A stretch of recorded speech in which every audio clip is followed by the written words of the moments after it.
पातळी धर्माधर्मात माणसांनी माणसात भेद पाडले. यातूनच अस्वस्थता अस्थिरता निर्माण झाली. एकीकडे भडकलेली कुटुंब व्यवस्था, बाजारी शिक्षण व्यवस्था, भ्रष्टाचारी राज्यव्यवस्था यांनी समाज पोखरला. दररोज दूरदर्शन, रेडिओ, वर्तमानपत्र यावरील बातम्या ऐकताना दररोज शब्द कानावर पडतात. ते म्हणजे अन्याय, अत्याचार, हिंसाचार आणि बलात्कार. हे शब्द कानावर पडता क्षणी तळपायातली आग मस्तकात जाते.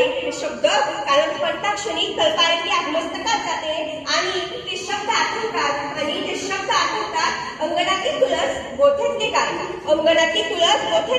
अंगणातली माय यांच्यावर जर कोणी वाईट नजर टाकली तर त्याची गय केली जाणार नाही, अशा म्हणणाऱ्या माझ्या राष्ट्रमाता, राजमाता जिजाऊ साहेब यांच्या पवित्र स्मृतीस विनम्र अभिवादन करून मी कल्याणी जगधरे माझ्या भाषणास सुरुवात करते. आज 3 जानेवारी म्हणजेच क्रांतीज्योती, ज्ञानज्योती सावित्रीबाई फुले यांची जयंती.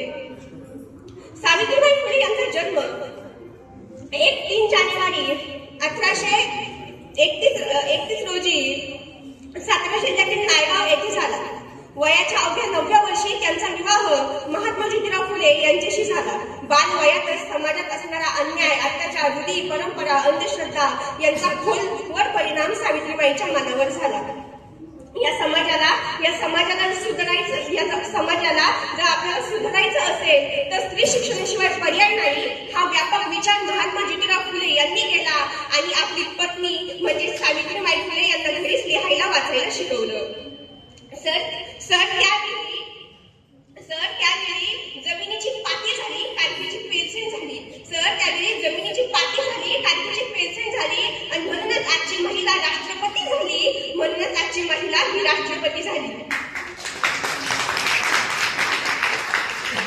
मुलींना शिक्षण मिळावं यासाठी सावित्रीबाई फुले यांनी आणि महात्मा ज्योतिराव फुले यांनी 1 जानेवारी 1848 रोजी पुण्यातील भिडेवाडा येथे मुलींसाठीची पहिली शाळा सुरू केली. सर, आमच्या भागात आजही बघितलं तर काही ठिकाणी होईना एकत्र कुटुंब व्यवस्था आढळते. पण सर, यांच्या जर एखाद्या नवविवाहित कन्याचं लग्न झालं आणि त्या घरात जर चूल असली, स्वयंपाकासाठी गॅस नसला तर ती आपल्या पतीला म्हणते एकतरी या घरात गॅस घे, नाही तर मला तरी इथून घेऊन चाल. पण सर समाजातील सर्व मुलींना शिक्षण मिळावं, समाजाची ही स्वतःच्या पायावर उभी राहावी. माईंनी आपल्या अंगावरती कित्येक दगडगोटे, चिखलगोळे, शेणगोळे सहन केले आणि मुलींच्या आणि बायावर यासाठी कित्येक शाळा सुरू. आमच्या महाराष्ट्रात आमच्या देशात एक प्रथा होती जिला आम्ही सती प्रथा म्हणतो. एखाद्या महिलेचा पती गेल्यानंतर त्या महिलेनेही आपल्या पतीच्या अग्निकुंडात उडी घ्यायची, त्याच्या सोबतच आपलं आयुष्य त्याच ठिकाणी समर्पित करायचं, अशी ही प्रथा. पण ही प्रथा बंद व्हावी म्हणून महात्मा ज्योतिराव फुले आणि सावित्रीबाई यांनी सती प्रथा कायद्याने बंद व्हावी यासाठी प्रयत्न केले. एखाद्या विधवा स्त्रीवर किंवा कुमारी कन्येवर अन्याय अत्याचार करणारा हा मनमोकळेपणाने जगतो. पण ती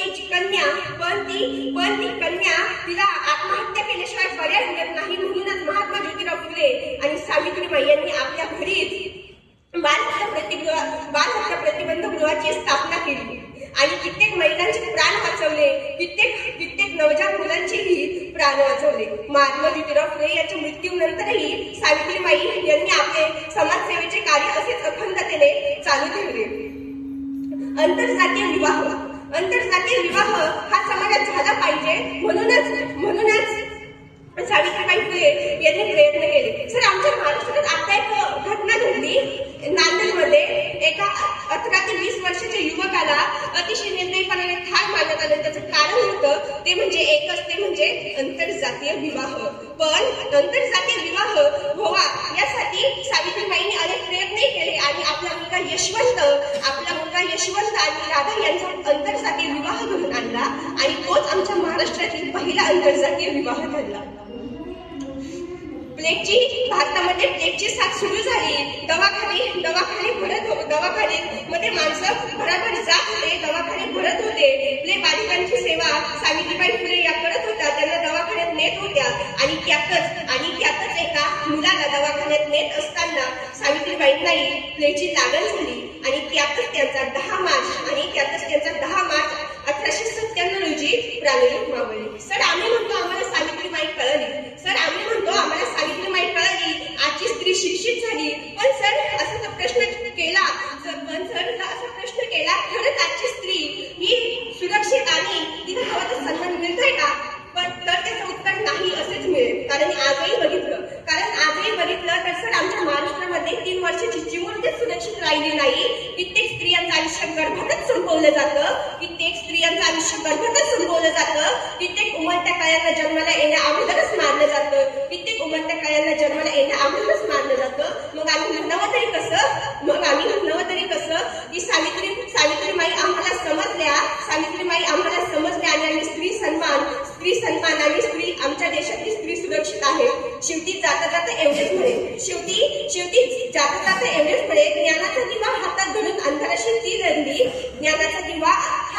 अंधाराशी ती लढली. स्त्रियांच्या शिक्षणासाठी सावित्रीबाई उभी राहिली. अपमान संकट झेलत गेली तरी वाट कीर्ती सोडली नाही. स्त्री शिक्षणाचं स्वप्न पाहिलं आणि ते पूर्ण झाल्याशिवाय थांबली नाही. सावित्रीच्या लेखी आम्ही आज उच्च पदापर्यंत जात आहोत. स्वप्न नवीन पाहत आहोत आणि सावित्रीच्या पावलांवर चालण्याची शपथ आम्ही घेत आहोत. एवढे बोलून मी माझ्या भाषणास पूर्ण विराम देते. जय हिंद, जय महाराष्ट्र.